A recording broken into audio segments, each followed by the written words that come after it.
Jamais sans la grâce, une dévotion matinale proposée par l'Église évangélique de la grâce en collaboration avec l'Institut de théologie de Cotonou.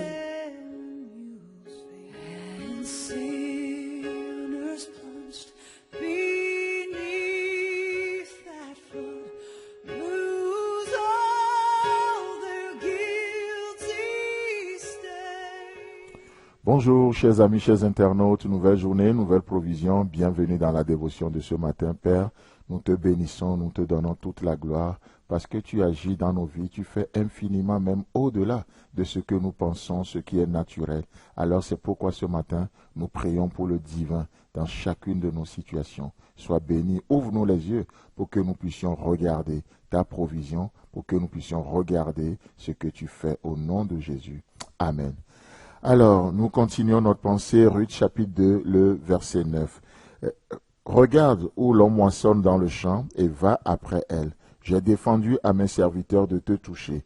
Et quand tu auras soif, tu iras au vase et tu boiras ce que les serviteurs auront puisé. Amen. Alors, comme on le disait hier, justement, nous sommes appelés à regarder, mais pas n'importe quoi, pas n'importe où. Nous sommes appelés à regarder où l'on moissonne dans le champ.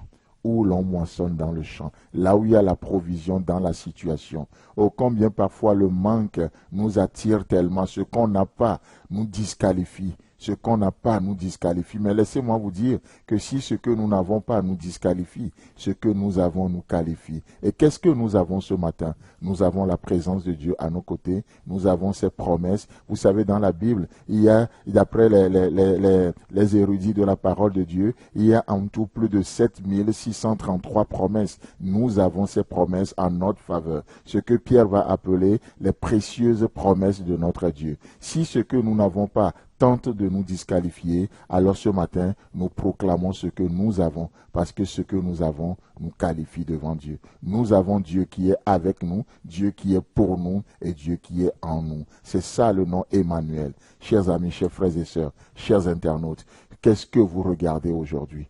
Qu'est-ce que nous regardons aujourd'hui? C'est vraiment important, comme on le disait avec ces deux personnages hier. Oh, cette femme samaritaine. Les gens ne voyaient qu'une femme de mauvaise vie, mais Jésus-Christ voyait une évangéliste.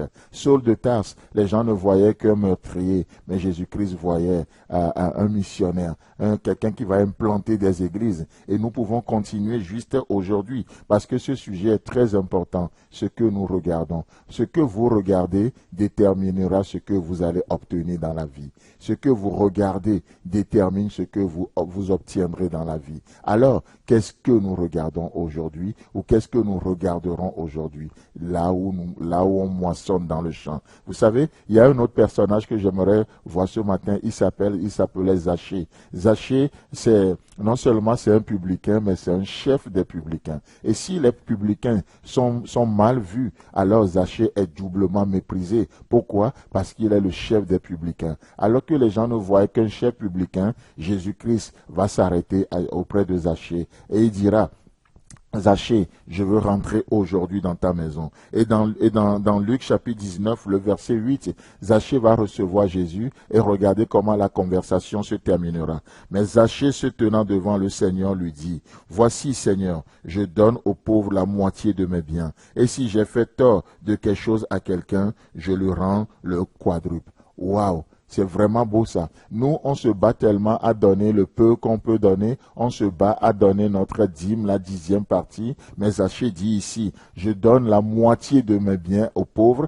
Et si j'ai fait du tort à quelqu'un, je lui restitue 4 fois plus que ce que je lui avais pris. Vous savez pourquoi? Parce que quelqu'un est rentré dans la vie de Zachée. Il y a une moisson qui est rentrée. Il y a une moisson qui est rentrée dans ce champ-là. Il s'appelle Jésus, que le Père a semé, que le Père a investi. Alors, Zachée devient un homme qui a un témoignage extraordinaire. Un homme avec un témoignage extraordinaire. Que penserez-vous de Pierre, cet apôtre qu'à un moment donné, Jésus-Christ va le surnommer avec humour, le tonnerre grondant, avec son frère Jean.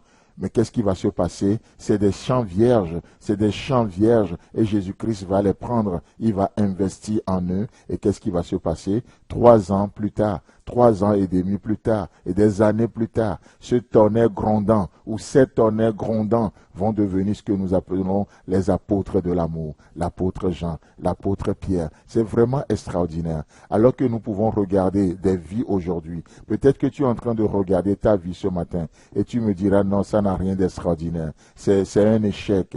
Non. Dieu a investi. Et si Dieu investit en toi, alors c'est une réussite. Vous savez, Dieu dira à Jérémie, je t'ai connu avant même que tu ne sois façonné. Où est-ce que Dieu le connaissait? Jérémie était dans la pensée de Dieu. Laissez-moi vous poser une question très simple. Pensez-vous que l'échec peut être dans la pensée de Dieu? Non. Alors, si Dieu ne peut pas entretenir l'échec, tu n'es pas un échec. Pensez-vous que Dieu peut entretenir un péché dans sa pensée? Non, alors tu n'es pas un péché. Peut-être que tu as échoué, certes, mais cet événement ne te qualifie pas. Cet événement ne te donne pas une identité. Chers frères et sœurs, chers amis, chers internautes, que le Seigneur vous bénisse et j'aimerais juste vous rappeler de regarder où l'on moissonne aujourd'hui. À demain. Si vous avez aimé cette dévotion, parlez-en à vos amis. Parlez-leur du message de la grâce et de ce qu'il fait en vous. Pour un sujet de prière, une question ou plus d'informations, contactez-nous. Téléphone 64 88 35 87 ou 96 42 69 05 ou par WhatsApp au 94 75 80 20.